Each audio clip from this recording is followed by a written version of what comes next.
प्रधानमंत्री नरेंद्र मोदी ने कहा, आज हमारा देश आत्मनिर्भर भारत अभियान के लिए परिश्रम की पराकाष्ठा करके दिखा रहा है। असम इस अभियान के प्रमुख केंद्रों में से एक है। मुझे असम के सामर्थ्य पर पूरा भरोसा है, इसलिए असम को हमने बहुत बड़े अभियान के लिए चुना है और ये अभियान है सेमीकंडक्टर मिशन। असम पर मेरे विश्वास का कारण भी उतना ही बड़ा है। गुलामी के दौर में असम चाय की उतनी पहचान नहीं थी, लेकिन देखते ही देखते असम की मिट्टी और असम के लोगों ने असम चाय को ग्लोबल ब्रांड बना दिया। हमारा देश आत्मनिर्भर भारत अभियान के लिए परिश्रम की पराकाष्ठा करके दिखा रहा है। असम इस अभियान के प्रमुख केंद्रों में से एक है। मुझे असम के सामर्थ्य पर बहुत भरोसा है, इसलिए असम को हमने बहुत बड़े अभियान के लिए चुना है और ये अभियान है सेमी कंडक्टर मिशन। असम पर मेरे विश्वास का कारण भी उतना ही बड़ा है। गुलामी के दौर में असम टी की उतनी पहचान नहीं थी, लेकिन देखते ही देखते असम की मिट्टी और असम के लोगों ने असम टी को ग्लोबल ब्रांड बना दिया।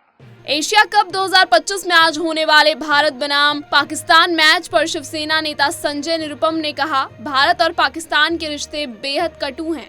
पाकिस्तान ने लगातार भारत को बर्बाद करने की विदेश नीति अपनाई है। उसने आतंकवादियों को पनाह दी है, प्रशिक्षित किया है, उन्हें धन दिया है और भारत के निर्दोष लोगों और निर्दोष शहरों पर आतंकवादी हमले करवाए हैं। पाकिस्तान के साथ किसी भी तरह का रिश्ता नहीं होना चाहिए। कोई भी खेल, सांस्कृतिक या कूटनीतिक रिश्ता नहीं होना चाहिए। भारत और पाकिस्तान के बीच जो संबंध है वो बहुत ही कड़वाहट वाला संबंध है। पाकिस्तान ने लगातार भारत को तबाह करने की अपनी एक विदेश नीति बनाई। आतंकवादियों को संरक्षण दिया, आतंकवादियों को प्रशिक्षण दिया, आतंकवादियों को फंडिंग किया और भारत के बेगुनाह लोगों के ऊपर, बेगुनाह शहरों के ऊपर आतंकवादी हमले किए और पता नहीं अब तक कितने लोगों की जान उन्होंने ली। ऐसे पाकिस्तान के साथ किसी प्रकार का कोई संबंध नहीं होना चाहिए। खेल संबंध भी नहीं होना चाहिए, सांस्कृतिक संबंध भी नहीं होना चाहिए, किसी प्रकार का राजनयिक संबंध भी नहीं होना चाहिए। इस प्रकार की भूमिका हिंदुस्तान के बड़े पैमाने पर लोगों की और शिवसेना की भी है। बाला साहब की भी इस प्रकार की भूमिका थी और इस भूमिका से हम सहमत हैं। राजस्थान की उप मुख्यमंत्री दिया कुमारी ने कहा, विपक्ष को जनता के हित की जो बात करनी राजस्थान की उप मुख्यमंत्री दिया कुमारी ने कहा, विपक्ष को जनता के हित की जो बात करनी चाहिए थी वे विपक्ष ने नहीं कही। उन्होंने बहुत कम बिलों में भाग लिया था। उन्हें जनता की जो बात रखनी चाहिए थी वे बात नहीं रखी। हित की जो बातें करनी चाहिए थी विपक्ष को, वो उन्होंने नहीं की। जितने भी बिल्स पास हुए उस समय भी उन्होंने आधों से ज्यादा किसी बहुत कम बिल्स में उन्होंने भाग लिया, डिबेट में भी भाग नहीं लिया और जो बात रखनी चाहिए थी जनता की वो बात ही नहीं रखी। इतनी वर्षा हुई है और इतनी अतिवृष्टि हुई है, उसके बारे में भी उन्होंने कुछ नहीं कहा। तो ये देखिए आप, ये तो है, उनको कुछ नहीं करना, उनको सिर्फ और सिर्फ राजनीति करनी है और वोट की राजनीति करनी है। उनको कोई जनता की परवाह नहीं है, जनता के हित के लिए कुछ बोलना नहीं है। तो ये सबको दिख गया इस बार। एशिया कप 2025 में आज भारत वर्सेस पाकिस्तान मैच पर भाजपा सांसद मनोज तिवारी ने कहा, ये एक ऐसा बिंदु है जहां लोगों का मत आना कोई आश्चर्य की बात नहीं है। यहाँ एक बड़ा सवाल है कि क्या भारत विश्व कप और एशिया कप छोड़ सकता है। देखो, ये एक ऐसा बिंदु है जहां पर लोगों का आपस में इस तरह का मत आना कोई बहुत मतलब आश्चर्य की बात नहीं है। हम लोग भी सोचते रहते हैं, लेकिन अब एक बड़ा निर्णय है कि क्या भारत वर्ल्ड कप छोड़ दे, भारत एशिया कप छोड़ दे, क्या भारत ओलंपिक छोड़ दे।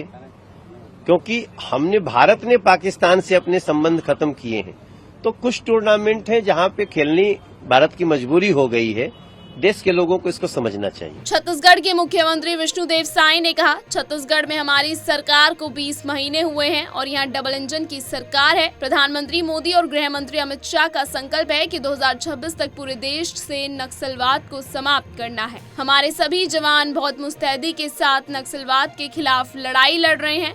हमें लगातार सफलता मिल रही है। हमारी सरकार को छत्तीसगढ़ में 20 महीने हुए हैं और डबल इंजन की सरकार है और हमारे देश के यशस्वी प्रधानमंत्री जी, यशस्वी गृह मंत्री जी का संकल्प है कि आने वाला साल 31 मार्च 2026 तक पूरे देश से नक्सलवाद को समाप्त करना है। और हमारे जवान, चाहे वो केंद्रीय सुरक्षा बल के जवान हो या छत्तीसगढ़ पुलिस बल के जवान हो, सारे बहुत उत्साह के साथ, मुस्तैदी के साथ नक्सलवाद के खिलाफ में लड़ाई लड़ रहे हैं। लगातार ऑपरेशंस में सफलता मिल रही है। बड़े बड़े माओवाद के जो हेड थे सब न्यूट्रलाइज हो रहे हैं। बसौ राजू से लेकर अभी 2 दिन पहले गरियाबंद में भी 10 नक्सली न्यूट्रलाइज हुए, जिसमें एक माडम बालाकृष्णन ऐसा न्यूट्रलाइज हुआ है। तो लगातार सफलताएं मिल रही हैं।